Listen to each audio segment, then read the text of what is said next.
Shimmer. She called me from the cold. Just when I was low, feeling sort of stable. This is the worst podcast of all time. Lavender and drink. I don't know. That's cream. Fills up butterflies. I don't know the rest of the words. So let's just start talking about suicide, right? No, I think we should talk about the fact that Fuel is a better band than Joy Division, objectively. I would say that's true. They have more hits for sure. They existed for a longer amount of time successly. The only thing Joy Division has done better than Fuel, well, not better, but done. Careful. They sold more T-shirts. Okay. All right. I wasn't going to make a joke about dying or something. No, we would never do that. Anyone who thinks that Ian Curtis would not laugh his ass off at the fact that this episode even exists, I would say knows precisely nothing about him. It's not really surprising how many people have turned him into the platonic ideal of a tortured artist because of the manner of his death, and also because Joy Division was by design a 100% humorless band. But that was a creative decision, not a total representation of who the band members or their singer were as human beings. Ian did hang himself when he was only 23 years old. That's terribly tragic. Obviously not something people do unless they're dealing with heavy depression. He also had a seriously debilitating medical condition. But it would be irresponsible for us to not have a conversation about the fetish this guy had for rock stars who died young. Yeah, it seemed to be a ongoing theme in his life. Also, I would like to really say, we really do need to come up with a term for bands, because it is such a common reoccurring theme in this podcast, where a member of the band dies tragically, usually tragically, almost always tragically, and then it's like this like rocket ship up. You know, bands never had a chance to actually have a full career and arc, so they become like demigods instantly. So Joy Division is an example of a band that had the death fetish that everyone has that allows that thing to happen. Mm-hmm. Death is romantic. Death is sexy. Death is... That's not true. So I live in a bad neighborhood and we're just going to have some sirens going by right now, I guess. But yeah, so Joy Division is one of the most death obsessed. Good God. They're like kind of like the cornerstone. It is absolutely a rite of passage. If you go to Goth Night, they literally ask you name five Joy Division songs. There were other bands that were doing it first, but they're definitely the most famous one, and it's not a coincidence. This comes up with every band that we've done an episode on where someone died young. I mean, you can just go back and listen to the things that we've already said on this subject, but Joy Division is the quintessential one. Like, it's the most blatant example of a band that is only being talked about on this podcast right now because someone died, for sure. I just thought about something. If you are a person that does not have like a lot of friends, if you just want to have like a lot of friends or instant credibility, drop a couple $100 on a real Joy Division shirt. Like if you had like a real one, not like a Hot Topic remake, but you would instantly have friends. You would instantly have credibility in the goth community. It's just that simple. Even though you weren't alive when that album came out and everyone knows that you just spent money on it, it'll still work. Dude, they might ask you to like DJ the next Goth Night. They're like, holy shit, this guy's got a fucking real Joy Division shirt. He should DJ. You actually get to be the new bass player of Interpol. Yes, so you probably will be in a band within 2 weeks of it happening. It's kind of brilliant if you're looking for a quick way to make friends. Positive so many people have already checked out on this because we sound mean or whatever, but this is all a documented part of how this went down. The guy, Ian Curtis, had what I think it's fair to call a romanticized idea of the rock and roll cliche, die young, leave a good looking corpse. On several occasions, Ian matter-of-factly informed his wife he had no intention of living past his mid-20s. This is not a thing a person says in the throes of suicidal agony, and I would go so far as to say it seems pretty likely there was at least a little bit of posturing involved the first couple times he said that. But this is one of those sticky, dangerous ideas a person can speak into power over their own life. Yeah. Right? Like if you say this enough times, eventually it becomes like a no one's going to believe me if I don't do it situation. Again, Not saying this guy wasn't legitimately sad, but every road begins with a couple steps. you almost feel like you've invested so much in it that you just like you're gonna be a poser, I guess, if you don't do something tragic. Yeah, I'm not the first one to suggest this, and there are people who knew him, were close to him, and personally devastated by his death, who have said they thought he had, quote, altruistic motives for committing suicide. And there's like all sorts of complicated issues that go into this, but that's a documented part of how this all went down. It's like the least fun thing that we talk about. Oh yeah, which it's not actually, fun. I mean, it is actually kind of perfect though to talk about it because the band's name is Joy Division, and it literally from top to bottom, the beginning to the end, from the singer to what the band became, literally divides you from any joy in your life. It literally just takes like any happiness and goes goodbye. Yeah, There's no more. Goodbye. Be gone. it's bleak. Like this is the bleakest possible artistic creation, in my opinion. It's bleak. And Yeah. then someone listens to it for the first time and they're like, I kind of like this. A, what's wrong with you?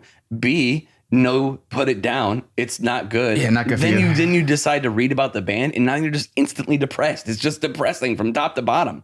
Anyway, when I said that we should start talking about suicide, I actually meant the band Suicide. Oh, jeez. Well, I didn't even. Suicide is not only a far superior band to Joy Division, they are one of the bands Joy Division absolutely could not have existed without. Ian Curtis was a huge fan of Suicide's first album, at least. One time he tried to ask William S. Burroughs if William liked Suicide, but Burroughs thought Ian was talking about the act of killing oneself, and he was like, no, I don't. That's not cool. I certainly don't know how many Joy Division fans would like Suicide, because Suicide's music sounds like it was made by people who enjoy having sex. And Joy Division is easily the most vol-cel band of all time. I don't mean everyone who listens to Joy Division is voluntarily celibate, but I'd guess 90% plus of people who are vol-cel certainly listen to Joy Division. This has got to be one of the most sexless bands in history. Also one of the most tattooed bands in history as far as song lyrics go. Dude, I have a story about the insanity that it is that Joy Division thing. Whatever. I don't know. What is it technically called?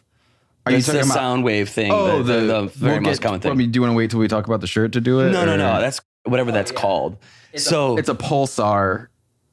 It's like a graph of a pulsar wave, I think. So, you do, when you live in a city, whatever, you living your life. I went out to a bar with some friends a couple years ago, whatever, hanging out, taking an Uber home. And when you look, unfortunately, like I do, and half my friends do, have tattoos and look like rock and roll people, even though I'm not in a band, which has got to be like the most common 2 questions I've ever been asked in my life. Do you play basketball? No. Are you in a band? I would guess hockey with you. No, I mean, maybe it's the God. beard. No, yeah, now, like maybe right Oh. now, maybe with a beard. But typically, it would just be, do you play basketball? Because I'm so tall. But so of course, because I look the way that I do, the guy automatically thinks that oh, you have tattoos. Oh, I have a tattoo. He decides, of course, do you want to see my tattoo? And I say, what am I going to say? No, I don't want to see your tattoo. You of course say, oh yeah, sure. Let me see your tattoo. And so he like rolls up his sleeve and he has the entire upper part of his arm is that thing, the Joy Division sound thing or whatever. Yeah. And he's like, what do you think? And you can't be like, first of all, he's a Joy Division fan. I can't be too mean. I don't want him to like go crazy. He's driving the car. Maybe he's gonna Right. like crash into the car. He's if I certainly say, first of all, emotionally- Joy Division sucks. He's obviously an emotionally vulnerable guy. He's emotionally compromised, if Right. not disturbed. Right. But here's the thing: is that it's like a bunch of lines. Like, you know what I mean? Like there's Oh, like yeah. straight lines, and then there's the curve. But you put it on skin. You put it Yeah. on his arm. So when you flex or move your arm in weird ways, it's all distorted. It looked like shit. Yeah. But it's not the only one I've seen. Line People get work. them on their calves. Line work's like the hardest thing to get Dude, right. straight in a lines are tattoo. insane Yeah. already. Like, I don't know, but long. The thing is, it's such a long straight line. Yeah. You know what I mean? It's like the whole thing is straight lines up and down and then the curved ones. I don't know. It was terrible. There are so many people who adopt Joy Division as their whole identity. This is more a religion of bleakness than it is anything to do with music, really. Yeah, I'm trying to remember. I feel like I have seen Love Will Tear Us Apart tattoos. Oh, dude, Also. yeah, like Well, just the lyrics. Yeah, which of again, course, if you're She's Lost Control, Oh, God, gotta She's be Lost- oh, on God. over 1 million bodies. Oh that my one. God, at least. And if you ever run into someone with a Oh, tattoo, fucking run away. Run away. It's not worth it, man. No, it's not like a red flag. It's like a red flare. It's a bullet. Yes. It's like getting shot. There you go. Like you just got shot and you need to run away before you bleed out because Yeah. that's what's going to happen. And I feel like it's always like like a preppy guy that's super interested in some weird girl with that tattoo, or the other way around. It's never people within the culture, I guess, know to stay away from each other. On a musical level, though, Joy Division just sounds like a bunch of kids who went to a Montessori school where they got to pick what they wanted to learn, and which was apparently only stuff about Nazis, and then nothing that they ever did was graded. That's what this band sounds like. The vast majority of music this band put to tape is objectively unlistenable. And again, this should not be surprising or controversial for anyone to hear because this band existed for less than 5 years and they had no idea how to play their instruments when they decided to be a band. Yeah, that's what's weird. I guess they're a band, but he didn't really have a career. Their career was after he passed away. Correct. And then the new bands and, New Order and all those things that spurred off from that. Yeah. But Joy Division was like a blip on the radar. It was hardly a thing. Actually, it wasn't a thing at the time. I have a quote from Peter Hook. He said this to the music journalist Ed Masley. Quote, "Someone was asking me about why I became a musician, and I didn't really become a musician at first. What I became was a punk. And punk to me at that time was about telling the world to fuck off." I'm going to blah, blah, blah, pass some stuff. Quote, "I wasn't really interested in any way musically, blah, blah, blah." Quote, "So it was interesting to be as highly regarded as we all are as musicians and as influences on other musicians when neither I nor Bernard started it for music. We just wanted to be punk and do what the Pistols were doing, which we didn't really understand," end quote. So there's a lot going on there. My favorite part, though, is not understanding the Sex Pistols. What is there to understand? Nothing, It's man. What is there to understand? Their name is the Sex Pistols, which means dick. When people say that sort of thing, I'm just like, wait, what is there not to understand? This is the most bottom of the barrel, basic bullshit music. And you can't even copy that well, I guess. I don't know. I think there's some people who would hear that quote and believe this is a guy who's trying to be modest or trying to give credit to his band's influences or something. But what you need to understand is he is speaking truth on a deeply literal level. Peter Hook and Bernard Summers saw a Sex Pistols concert. They saw the crowd's reaction to a band who clearly did not know how to play their instruments. This is probably the part they did not understand. Why is everyone responding to this? Why is everyone responding to this as if it's a band when this is not a band? Mm-hmm. So they realized they could be a band without knowing how to play instruments. The very next day, Peter Hook borrowed money from his mom to buy a bass guitar. Yeah. That happened in 1976. And everyone who wants to pretend that Joy Division were some profoundly influential band, they're always going to throw around that year, 1976, as if these guys came out of the gate being the band everyone thinks of when they hear the name Joy Division. And there is recorded evidence of what this band sounded like before they met their producer. They were a completely below average, shitty UK punk band. Yep. That's it. Joy Division did not become the band you know them as until 1979.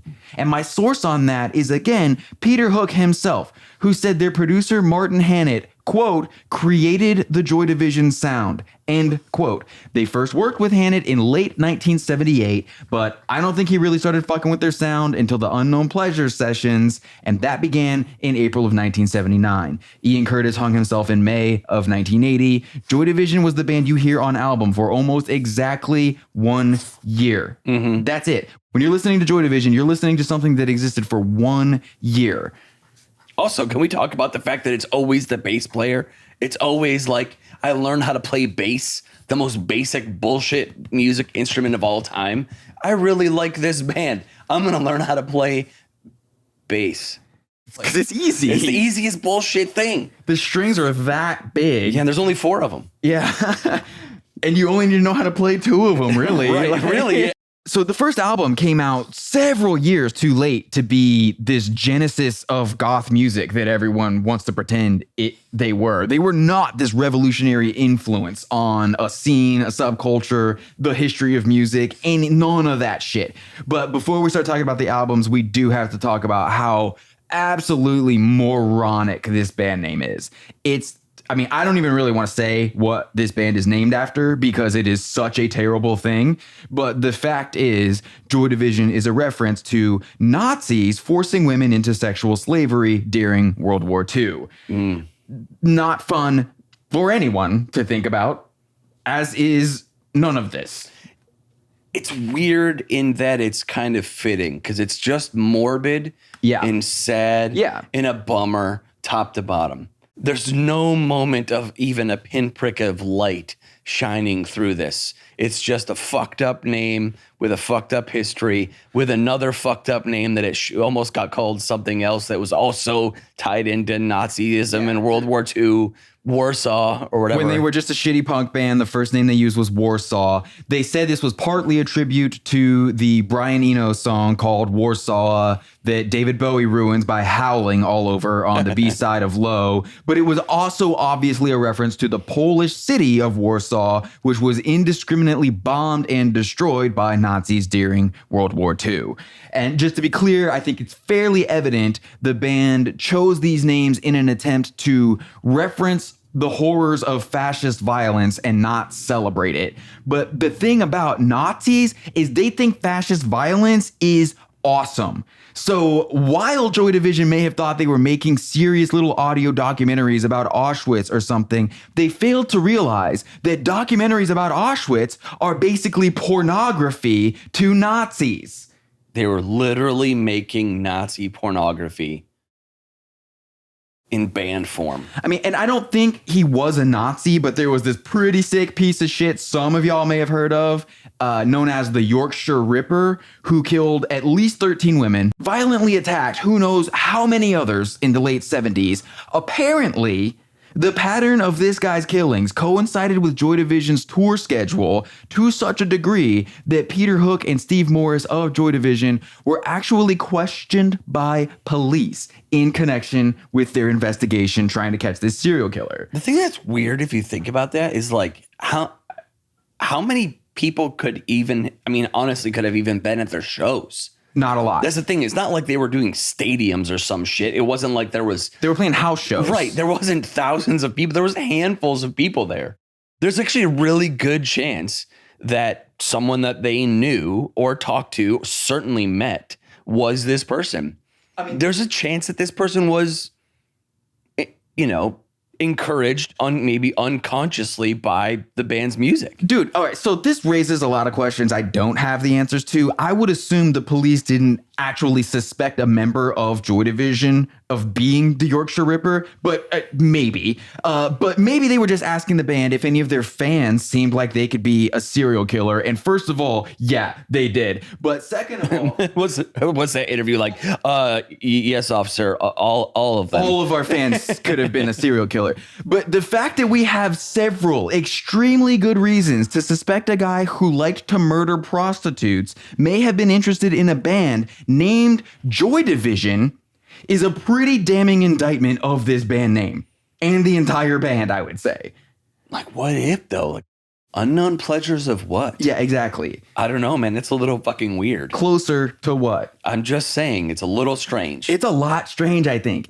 And also, but like even aside from the being questioned by police about a serial killer thing, wouldn't you think that the second or third time a bunch of Nazis showed up to your concert expecting some Nuremberg rally shit to go down, maybe another band name discussion in the next band meeting? Yes. Right? If you changed your name, it would probably be okay. And maybe there's something wrong if you're bringing out the worst possible fans to people come out to your shows.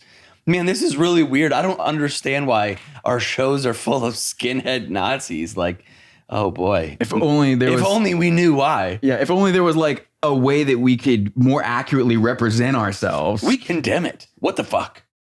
All right, so this band made 2 albums and a bunch of singles with their producer Martin Hannett, who is again definitely the person who deserves most of the credit and or blame for all this shit happening. Martin said he loved working with Joy Division because they didn't know anything and would therefore listen to him and do whatever he said to do in the studio. Which, quick side note, you would never know that they only put out 2 fucking albums, seeing as how it's one of those bands that does like it gets re-released and remastered, reimagined, remixed, covers. I mean, good God damn! I swear to God, it's as if the band still exists. They recorded, I think, a total of somewhere just north of 50 songs total ever, and I want to say that there have been at least 3 compilations. Like they've managed to repackage those 50 songs into at least 3 major compilations and probably even more by this point.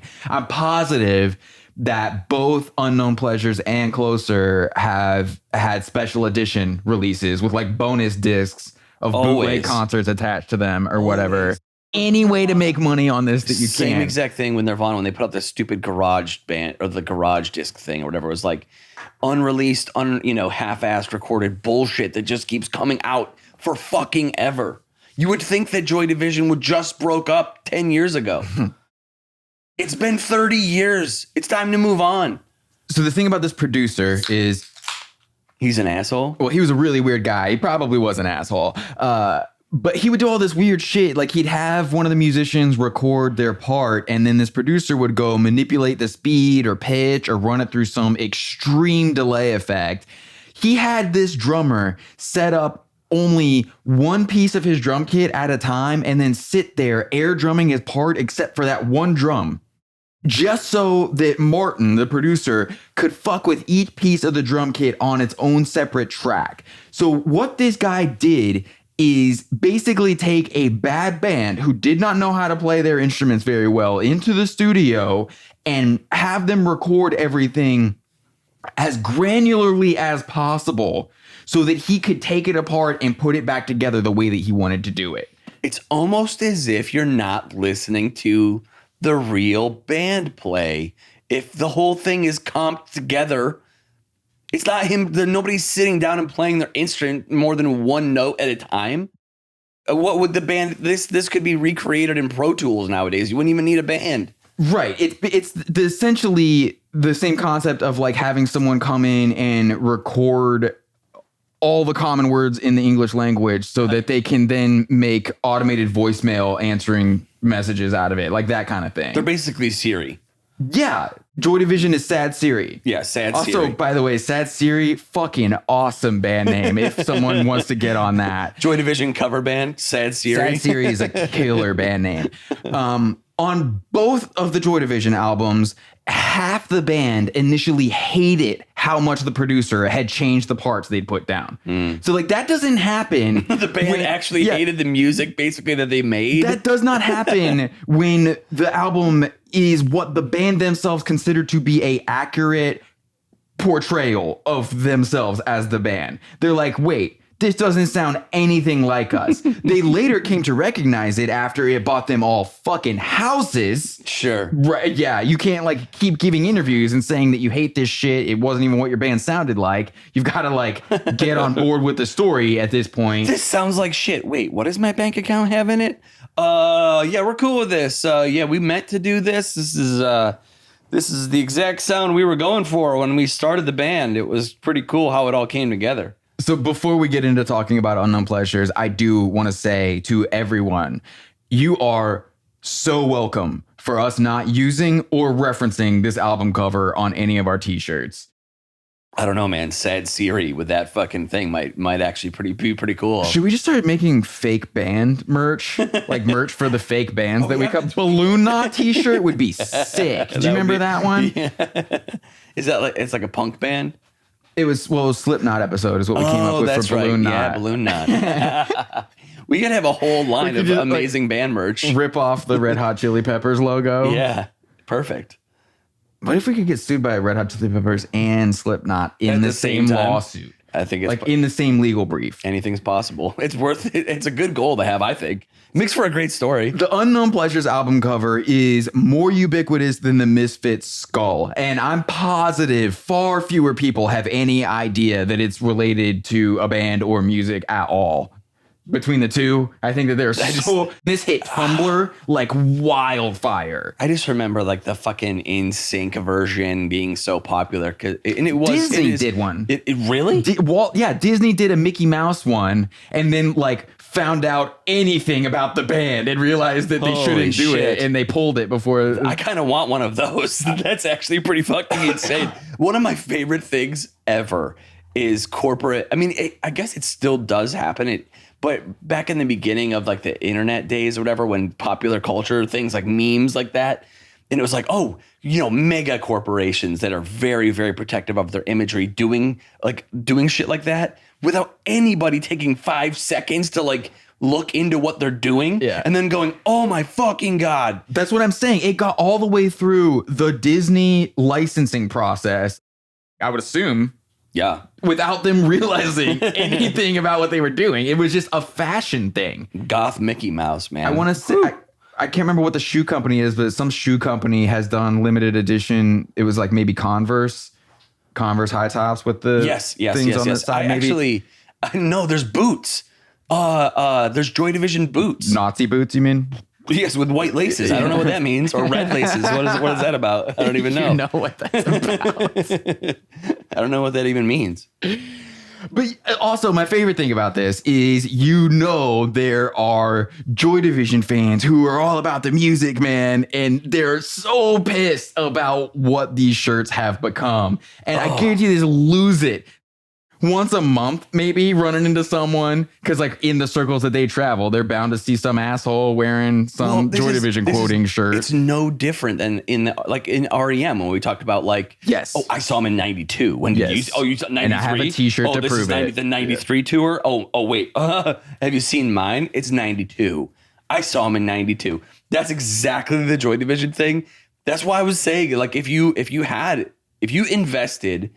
in a real Joy Division shirt, I have no fucking clue what that would cost. Did they even exist? $400 or $500. I don't know. I bet this band didn't even make merch while they were still a band. Okay, even if you bought early merch, like, actually from the license from the band early on, or the first time it was made or whatever, who knows when that was.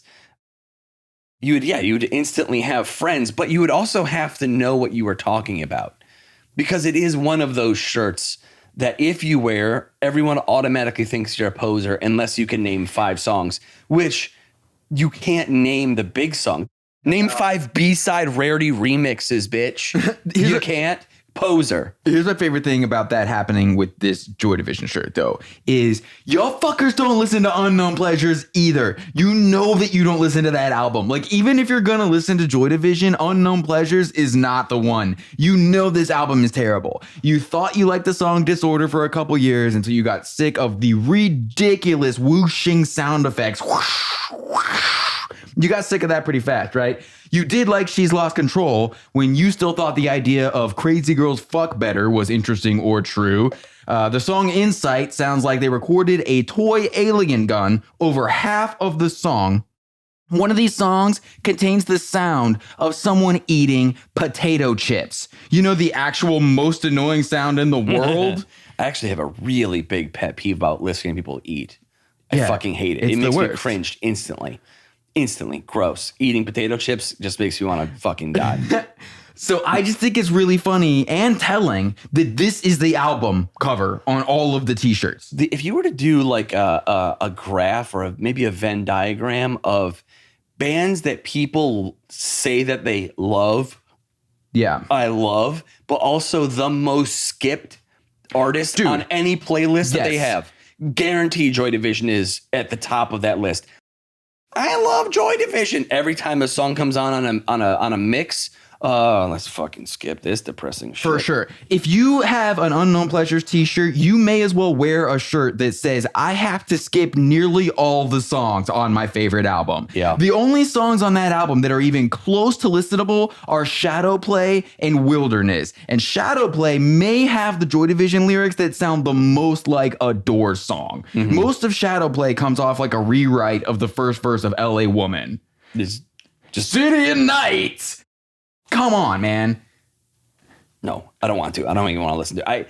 I unfortunately listened to this band way too much for this episode, and it just made me sad. So I have instead listening to Meditation app on repeat, trying to drown it out of my brain. There are a lot of times on this show where we'll be talking. So P.S. I know She's Lost Control was written about a girl with epilepsy, but 99.9% of people who listen to the song don't know that. Thank you. This is Coca-Cola, by the way. It is. There are so many bands that we talk about where the meaning of a song will be misunderstood. So like I could have totally seen when we come to hit Joy Division, oh, I just thought that band was sad my whole life. But then I looked into what these songs are and they're actually not that sad. No, they're just like worse. Like when you find out what these songs are about, the things they are directly referencing. It's always actually worse. Joy Division is the perfect example of the more you learn, the more you know, the worse it gets. There's no light. It's depressing. There's no light at the end of this tunnel. And no matter how much you love New Order and think that that somehow washes away the sins of Joy Division, it just doesn't. Also, Age of Consent, weird fucking song. Okay, I don't know. Obviously, these dudes didn't learn anything. Not just dudes. These people did not learn anything when Joy Division ended. They kept on going with their fucking weirdness. They just made it nicer and more polished and thought it would be really cool to sell depressing bullshit with like a catchy hook. So there's this weird thing that UK bands did in this period where they released singles that they never put on albums, and then they made albums that never had any singles released from them. So there were no singles released from Unknown Pleasures. And then the first Joy Division song to really get played on the radio was the non-album single Transmission. And if you like listening to a bass player beat the same two notes to death for the duration of an entire song, you're gonna love the song Transmission. Man, you remember when Metallica put out an album and didn't have, like, there was no bass on the entire album?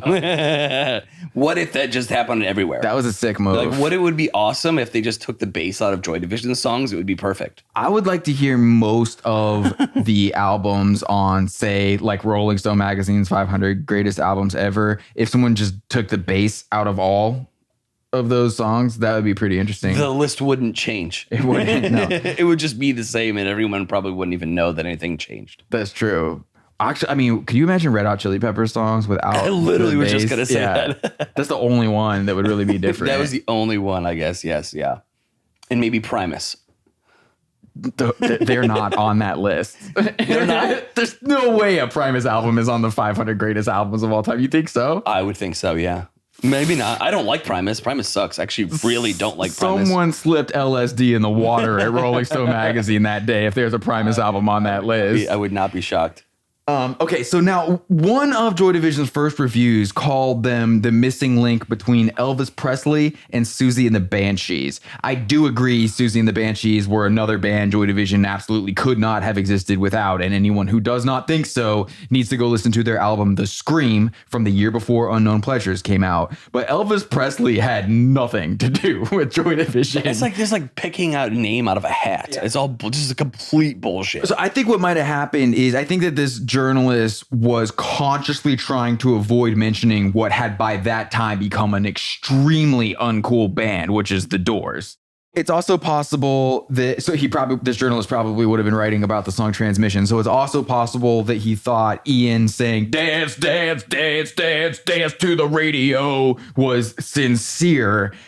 And that made him think of Elvis, maybe. That's the only thing I could think. But there's so many other parallels that would singer-wise. It doesn't make sense. It's dumb, totally idiotic like comparison. I would say the song Transmission, it sounds much more like Kraftwerk mixed with Susie and the Banshees, maybe. Quick side note, if we ever did a Kraftwerk episode, it would be like 10 minutes long. Nintendo music sucks. Okay, thanks for listening to our fucking podcast. See you next week. Terrible shit. Anyways, yes, I agree. If you're... ding, ding, ding, ding, ding, I just can't. I can't. You don't like to listen to that for 20 minutes? There are very few things that I remember in my life. I remember the first time I ever listened to Joy Division, like legit can remember it, because I remember thinking, oh man, so many people that I like or look up to, their musical taste, they fucking love Joy Division. Oh, Joy Division, oh my God, you don't know about it. So I listened to it and I was like, oh my God, this is absolutely fucking terrible. Why does anybody like this? I remember thinking that exact thing. I can remember the first time I listened to Kraftwerk and I was like, what the fuck am I listening to? Now, maybe I don't do the right drugs. Maybe I need to be more depressed and or think that the people who wrote the soundtrack to Mario Brothers were genius. But I don't know. I think they just both suck. Joy Division's worse. I think for me, Kraftwerk, I was like, I don't get it. Why the fuck do people like this? This is so dumb. Joy Division, I was like, no, this is bad. Yeah. This sounds like shit. Well, it's bad in a lot of different ways too. But so the dance to the radio part of the song Transmission was definitely a criticism of conformist society, because that and being sad are the only two things that every Joy Division song is about. Ian Curtis clearly saw Nazis and fascism as conformity taken to its logical conclusion. And this is the idea he hits us over the head with in pretty much every Joy Division song.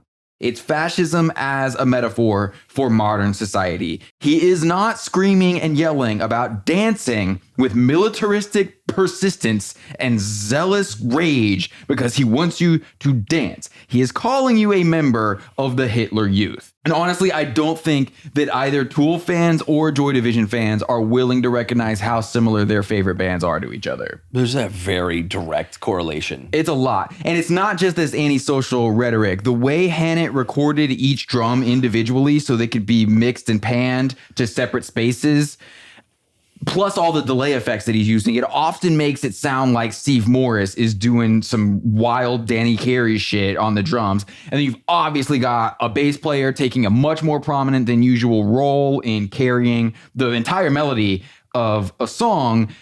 Meanwhile, every now and then the guitarist does something to remind you that he's there. Mm-hmm. That's Tool and that's Joy Division. Yeah. Yes, to a T. Literally the same. We do have to talk about Ian Curtis's dancing a little bit, right? This is like a be real careful situation. Seems like sucks about I guess his dancing, is that sorry, I had to cough. You got the COVID, bro? Mm-mm. You passing the COVID around? Mm-mm. What sucks about not laughing his dancing is that it justified so many other people's terrible dancing. You think to yourself like, oh my God, look at this doofy guy dance like a doofy Hitler Youth wannabe guy. Oh my God, I can do that too. Yeah. It must be good. And then, here we are, everyone dancing like a fucking moron at goth night. It never went away. It justified every white guy's terrible dance moves for an eternity. It is weird that he didn't do the goth dance. No, he didn't the do the sidestep thing. What would you call his move? Well, his band members called it the dead fly dance for some reason, which is weird because like dead flies are dead and they don't move. I don't know if they meant fly with its wings pulled off dance. Maybe dead flies. Yeah, dead flies is like they're dead. So look, people dance how they dance, and dancing is dancing. I get what it's for. But to me, this falls under the same umbrella as band members dressing exactly like people in the audience who came to see the band. You just don't fucking do it. You're on a stage. Nobody came here to look at everyone who bought tickets. They came to see a show. You should not be dressed like everyone who bought tickets. You should not dance like everyone who bought tickets. You should be better at something. And if the people in the crowd, first of all, dress like the people on the stage, you'd be like, what the fuck, weirdo? And then second of all, what if the people in the crowd started doing the dance? That's true. I wonder. What the fuck? Would that be so weird? I wonder, Ian Curtis might have been an influence on the Carlton. Oh, maybe. Yeah. Yeah, probably kind of. Yeah, kind of. Maybe.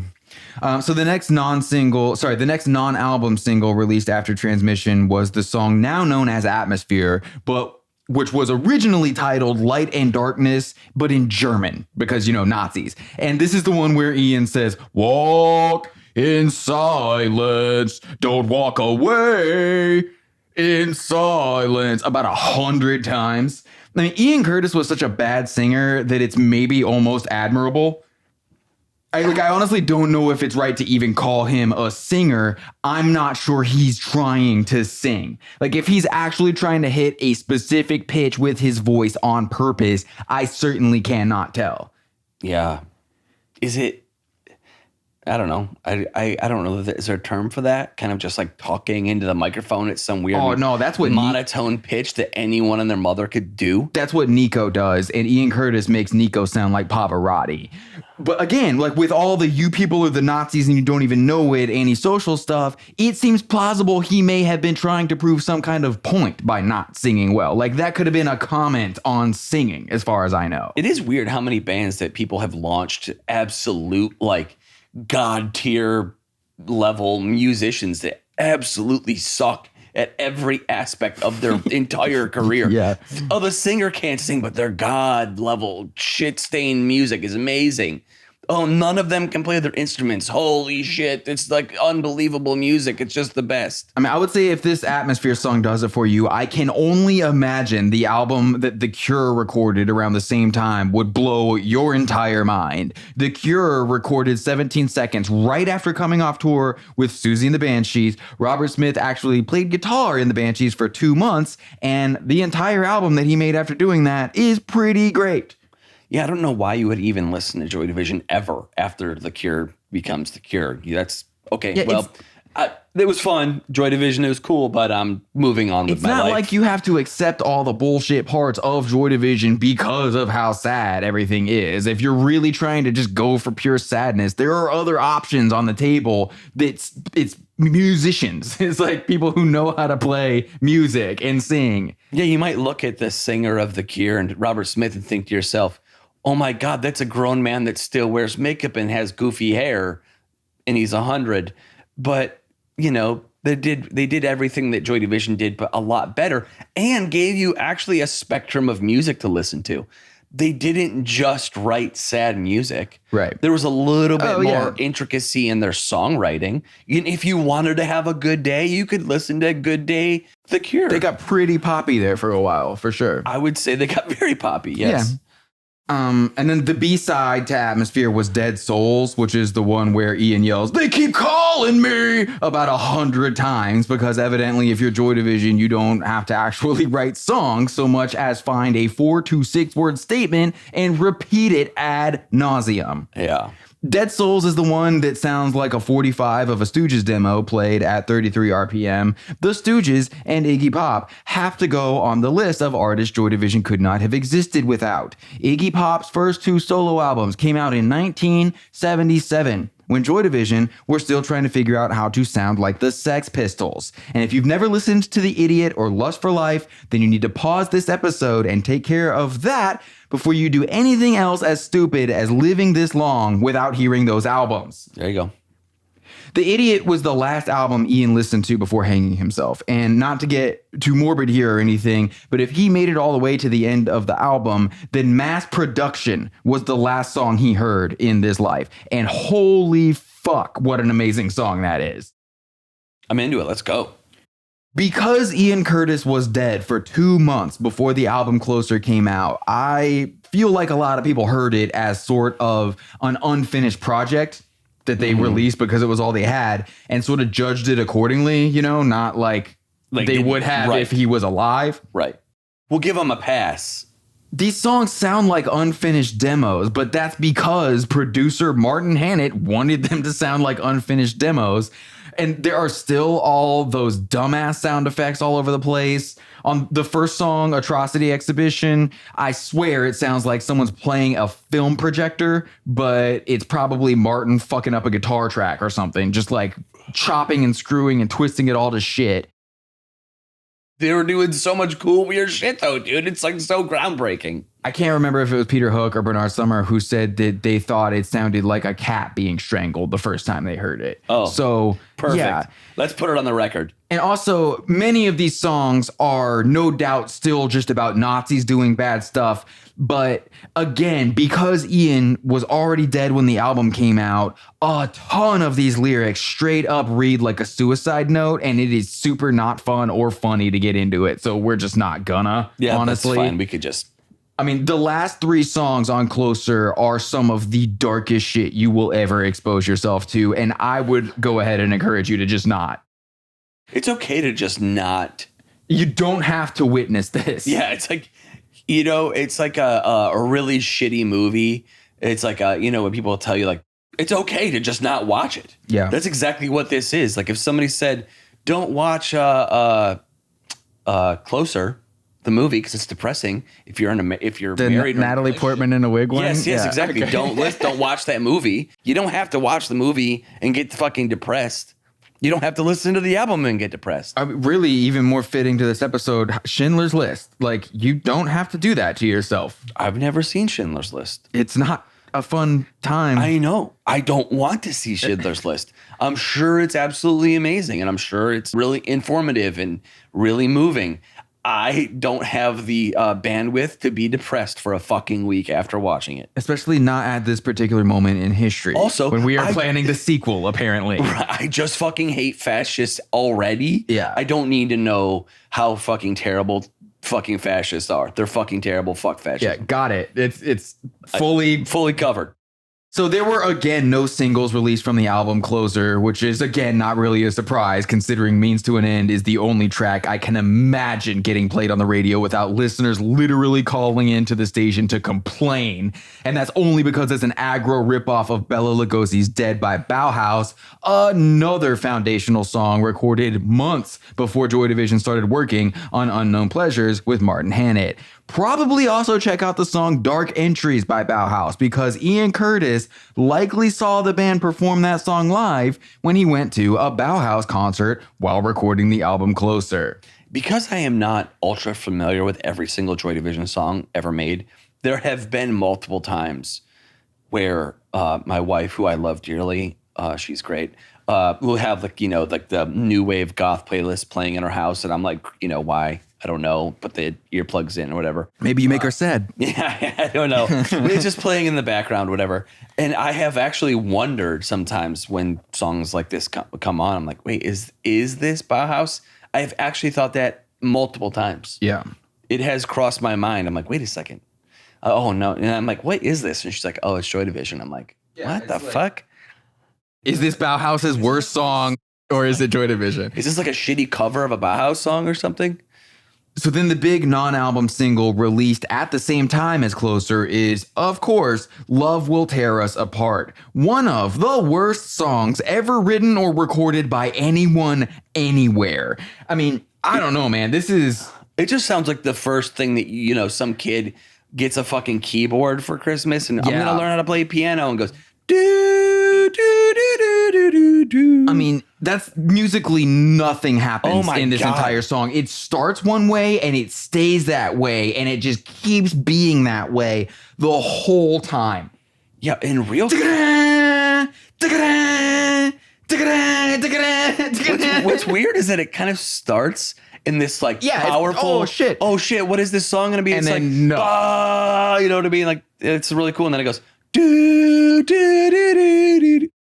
It sounds like they're going to drop some sort of instrumental hook or musical punctuation after the chorus, but everyone just keeps hammering away on the same thing they've been doing the whole time. Like, this song is the audio equivalent of a small child kicking the back of your seat on an airplane. It's just relentless. Also, what is it called? Because you're like the music smart one. What is it called when the singing just follows the root note? Love will tear us apart again.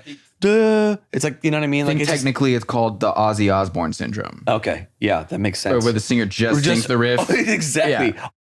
That's what everyone does when they first start out. Yeah. That's the most basic thing. Let me write this simple little progression of notes, and then I'm going to sing the exact tune. It's pretty difficult to imagine this song was a hit for any other reason than people found out that the singer of the band had died. This song was a hit when it came out, but it almost has to be because the singer of the band died. I mean, one of the things I found researching this episode, I don't remember, I think the show was called 8 Days a Week.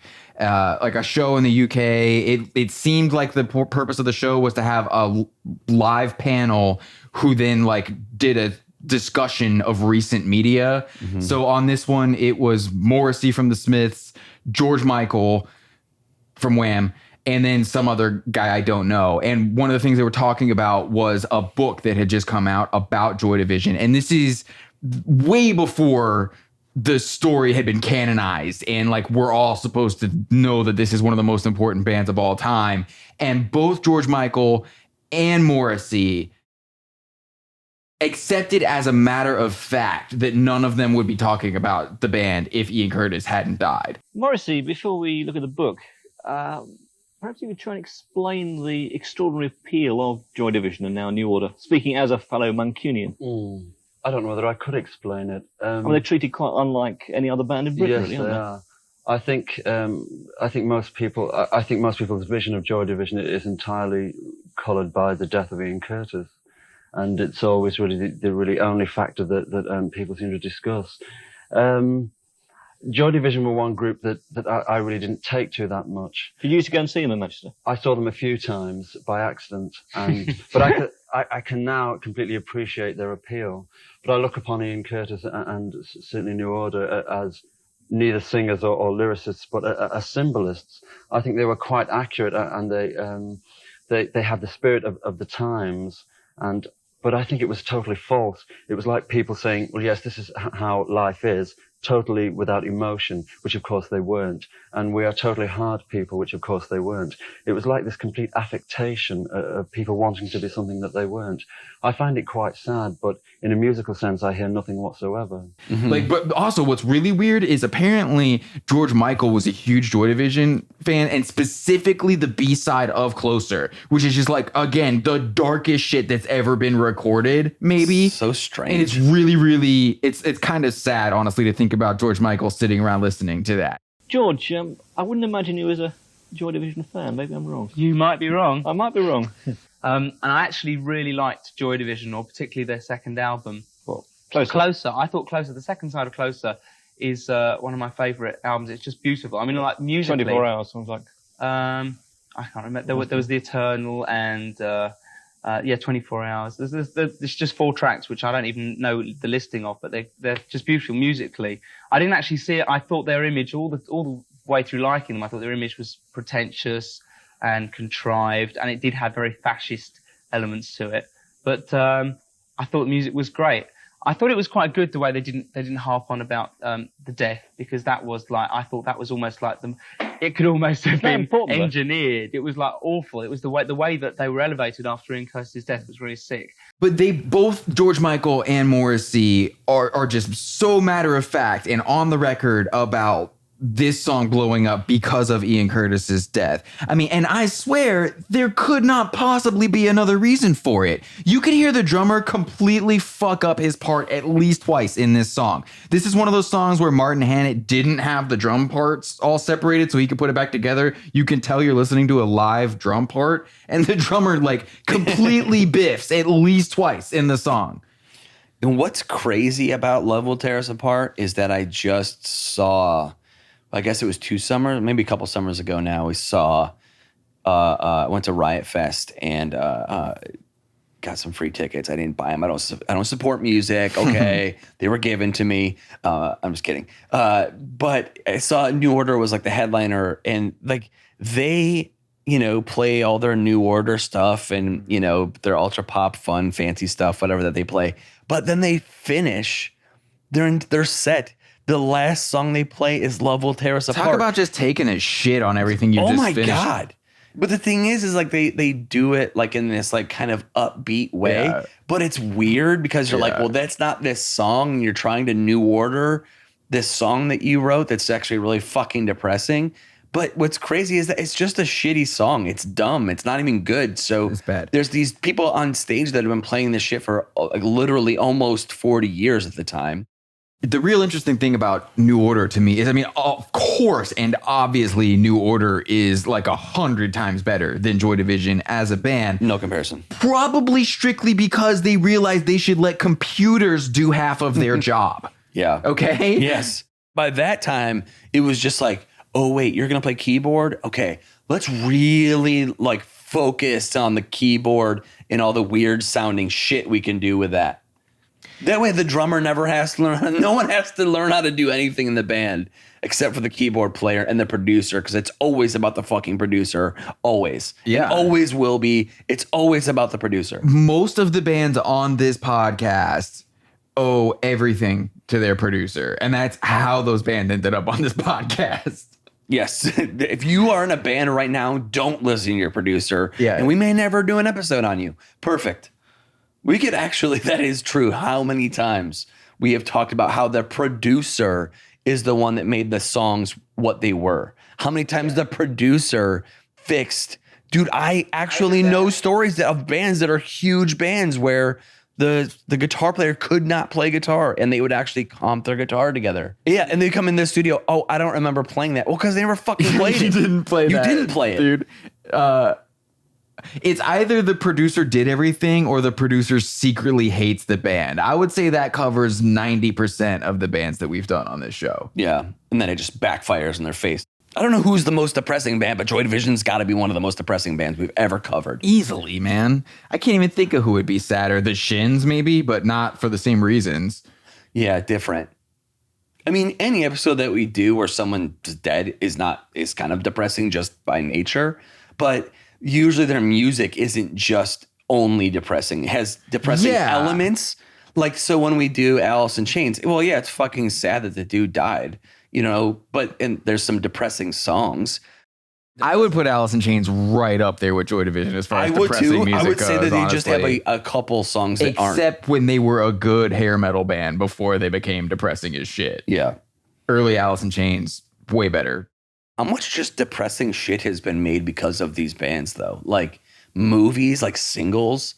There's so many Gus Van Sant movies. There's so many depressing, shitty fucking movies. Like art is so much shitty, depressing art in general is made because of. There have been 2 whole movies that wouldn't exist without Joy Division. That 24-hour Party People movie, Joy Division is a huge character in that because it's basically the story of Factory Records, their label. Right. And then there's a Joy Division biopic. Like, this band does not get a biopic based on the 2 albums that they made. That's not an argument. That's a non-starter of an argument. Yeah. It just doesn't happen. You think Hollywood gives a shit about these 2 albums?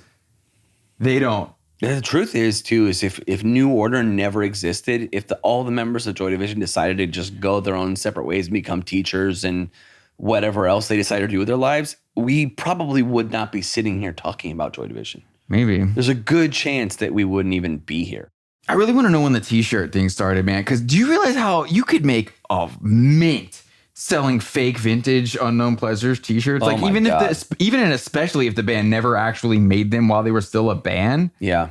Because there's not a real thing to compare it to. 100%. You artificially get some vintage dead stock blanks. Yeah.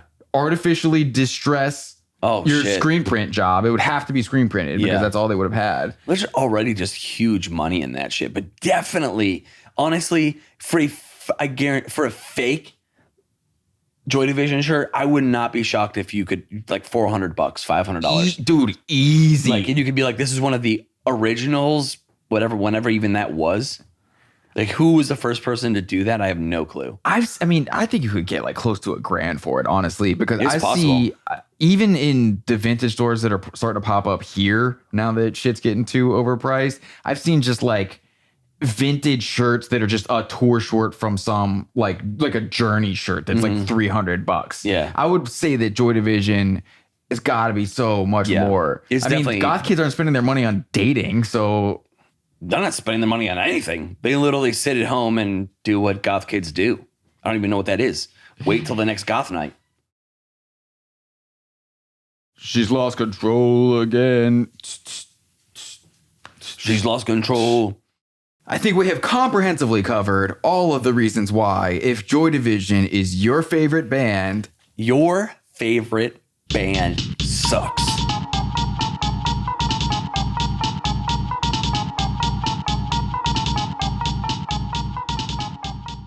You are welcome for another life-affirming episode of Your Favorite Band Sucks. If we didn't bring enough joy back into your life today, well, maybe you'd have more fun watching us on YouTube. We've been uploading video of our recording sessions ever since the Pearl Jam episode, and hey, since I'm sure a lot of you are wondering why in the fuck this episode started with Mark and I singing Fuel, here's a little outtake that will make way more sense to everyone watching on YouTube right now.